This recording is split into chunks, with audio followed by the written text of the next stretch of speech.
সেই অরিজিনাল এগুলো পাইতাম, সমস্যা নেই। কিন্তু এটা যে আছে এই আজকে যেটা খাচ্ছি, এটার টেস্টটা ফালুদা টাইপের এবং ভিন্ন টাইপের। এটা আপনারা একবার মুখে দিলে আসলে বলবেন যে এটা কি খাচ্ছি, এত স্বাদ কেন। ওই যে একটা বের হয়েছে না, টিকটক এবং টিকটক, ফেসবুক এবং ইউটিউবে বের হয়েছে না, এত স্বাদ কে পাবনায়, ঠিক ঠিক রকম ওই রকমই এত স্বাদ কে।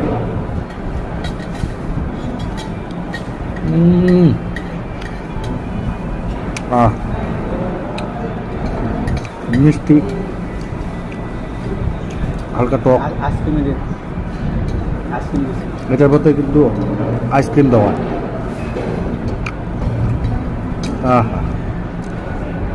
ভ্যানিলা স্বাদটা